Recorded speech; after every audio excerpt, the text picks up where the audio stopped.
Hello everyone, welcome to my channel. My name is Ari, and today we're going to have some more stories about our toxic life. But before we start, it would be so much appreciated if you would subscribe to my channel, like the video, if you enjoy it, and maybe leave a comment down below. These simple clicks would mean a lot to the future of this channel and really reward the effort that I put in every day. And now without further ado, let's go. Today's first story. In this story, Opie discovered his wife's infidelity while randomly logging into her Facebook account. Shocked by explicit messages with a longtime male friend, he decided to file for divorce. With the support of a co-worker, he confronted his wife, leading to her confession. The mother-in-law, upon learning of the affair, kicked the wife out. Living in her car, the wife struggled, gaining weight from fast food. Despite sporadic messages expressing regret, the man focused on moving forward, appreciating the absence of children and forming a close friendship with the supportive coworker. Now, let's get into today's second story. My wife, 25, took up a part-time job with Uber Eats to help earn us some extra money. I, 29, just started a good job, but I wouldn't be paid very much until my first raise after the training period. My wife was out driving around a lot, and she had this one male friend that she talked to all the time. They'd been friends since they were 12, so when we got married, I didn't feel like I had a right to end their friendship. It had only ever been a friendship all the way to this point, so I didn't feel very worried about it. I knew her Facebook password, which was the only platform she used to message or call anyone, but I never logged into it until one particular day. On this day, I was at work and she was Uber eating. Suddenly, for no reason at all, my brain told me to log into my wife's Facebook. I was pretty weirded out by it and hesitated. The longer I waited, the worse I felt.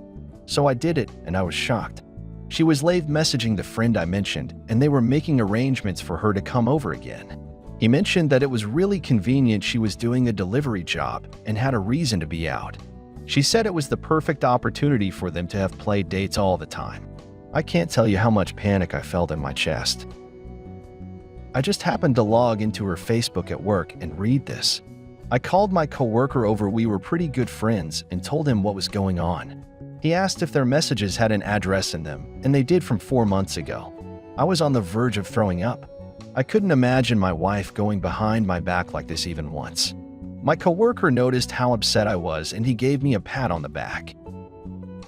He said his wife cheated on him 2 years ago, and since then he's met a new woman who hasn't wronged him even once. It really helps to hear that at the moment, but I didn't want to apply it to my situation, yet he suggested I file for divorce right away. I couldn't. I had to confront her first.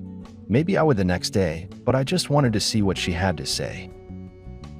I scrolled through the messages, some getting incredibly sexual or flirtatious. The first "I love you" I saw was a knife through the heart.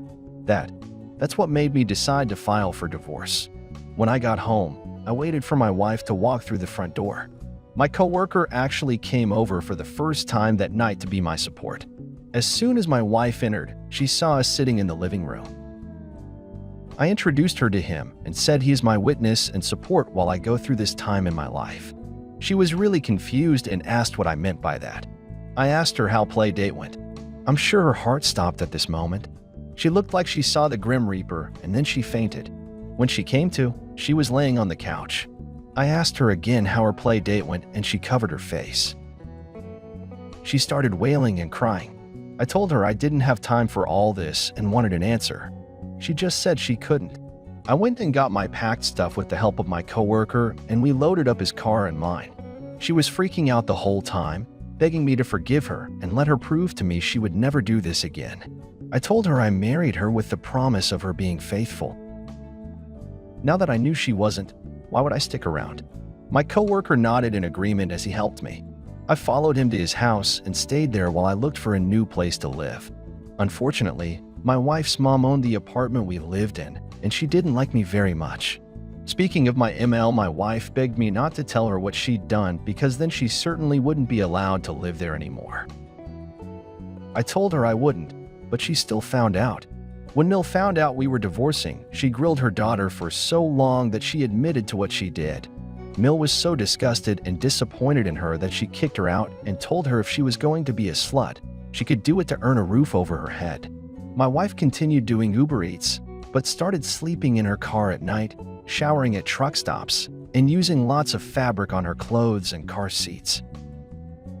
Her AP already had a roommate and absolutely refused to let anyone else move in with them. If you genuinely loved her, you'd think AP would found them a new place to live or something. But intimate months later, my ex was still living in her car. She gained a lot of weight from all the fast food, so that alone was karma. Then she met someone else and started sleeping there sometimes, but she messaged me often. Some days she was really upset at herself and claimed she missed me, but other days she was bitter and mean towards me for dumping her and leaving her without a dime. Sometimes I replied, but I never let her on or really cared about what she told me. All I wanted to do was distance myself from her. I'm really glad we didn't conceive children at this point, because that would have been much more complicated. Go to look at the bright side and focus on how happy you can be to have another chance at selecting a better mate.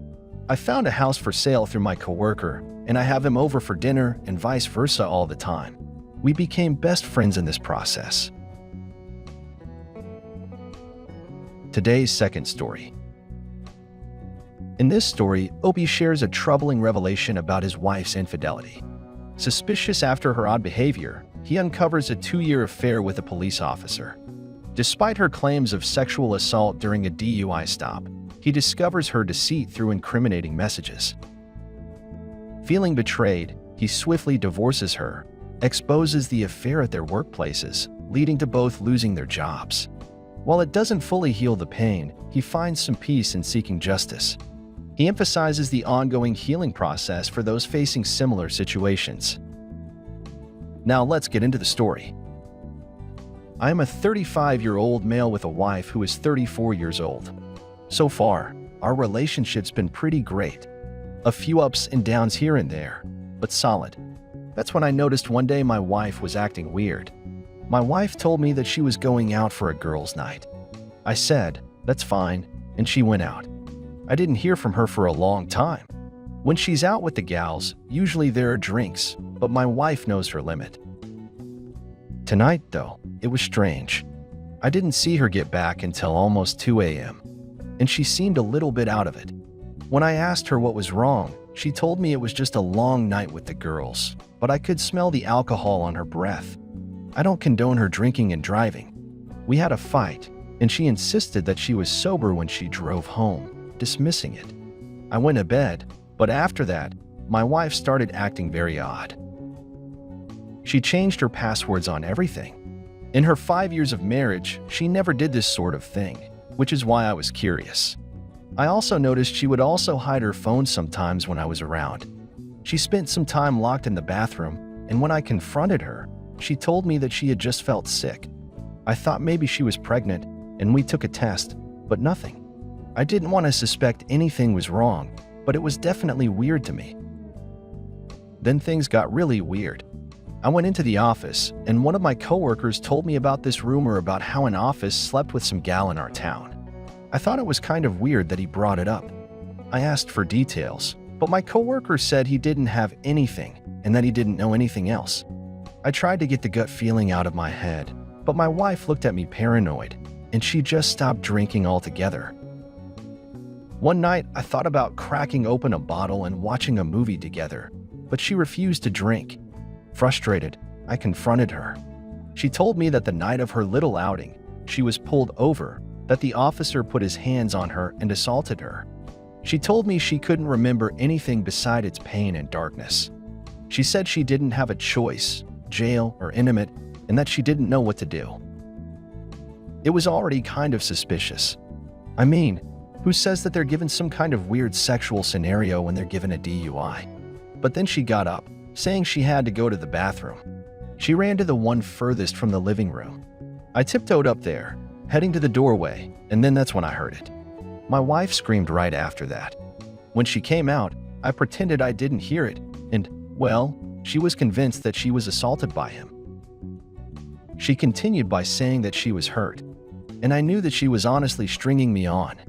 That's when the worst happened. One night, I walked in late, and then that's when I heard it. I heard her talking to another guy with little cutesy sounds. She made little noises, talking about how she missed her big, strong officer and that she would see me soon. Frustrated, I walked into the doorway, staring at her. That's when I confronted her. It turns out that she wasn't just having a one-night stand with this officer. This went on for 2 years. For 2 years, this woman lied to me, pretending that she cared, lying to me. All of those girls' nights were her just going to his place. And the last time, she had a bit too much. But her little officer told her to go on home. I was pissed. I found out as well that on her Instagram, she even mentioned she was with the guy. Can you believe it? I put all of this time and effort, and then that was it. I couldn't stay with her. And I knew that she would continue to hurt me. I didn't want to keep fighting the pain anymore. I immediately left the house, got a divorce, and my coworker told everyone that my wife and that officer were cheaters. I managed to tell the station, and he got fired. I told my wife's company too, and they fired her. It was the best job she ever had. And she doesn't have a college degree, so she's screwed. The officer was supposedly discharged without pay for his actions. It didn't make up for what they did, but it did give me some peace of mind. Anyways, that's my story. I hope all of you that are going through this are able to heal. It's a work in progress, but I'm taking it day by day. Today's third story. In this story, Opie's wife has an affair with the firefighter who rescued her.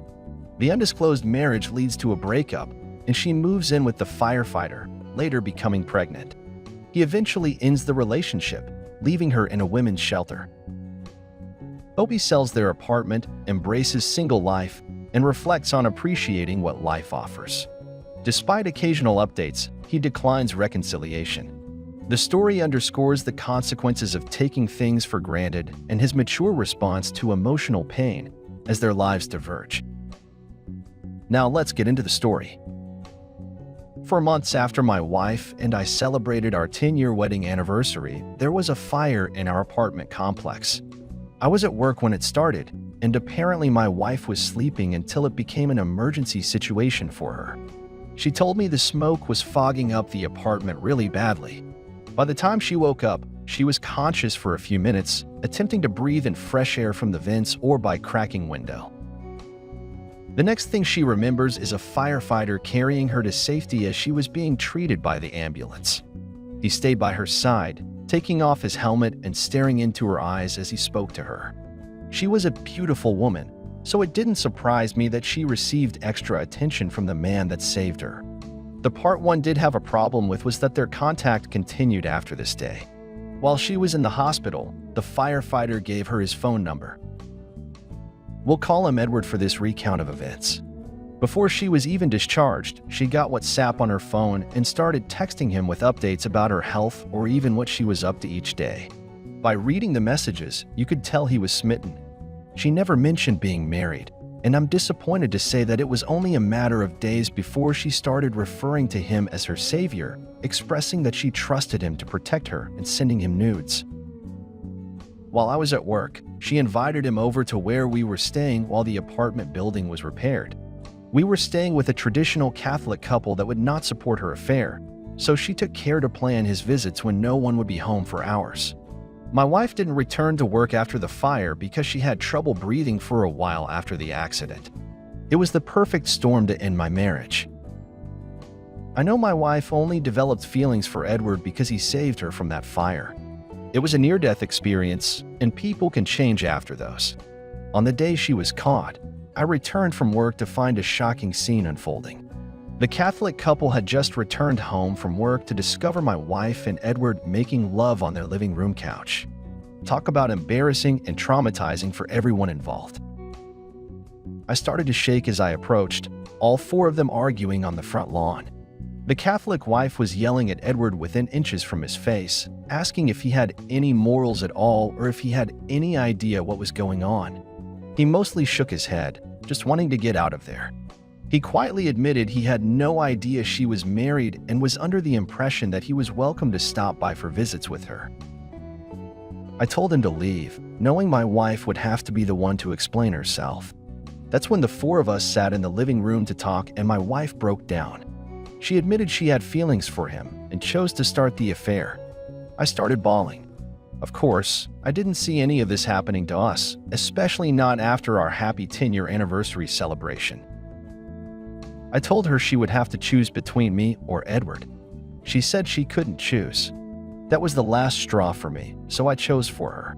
The next morning, I grabbed her phone while she was sleeping and went out. I was able to read through all the incriminating WhatsApp messages with the lawyer. Through this, we discovered that their emotional affair became physical as soon as my wife was discharged from the hospital. That was about 3.5 months that I was unknowingly sharing my wife. So I talked everything over with my lawyer and proceeded to kick her out for the time being while I got ready for the divorce. She then moved in with Edward. During that time, she was outcast from the community we grew to be a part of over the past 10 years. It didn't seem to matter to her, and she became pregnant with their baby in just 3 months. After 9 months of them being together, he dumped her. Rumors I heard were that the baby wasn't his and she had cheated on him with someone else. While 6 months pregnant, she searched for a place to stay or live, but to no avail.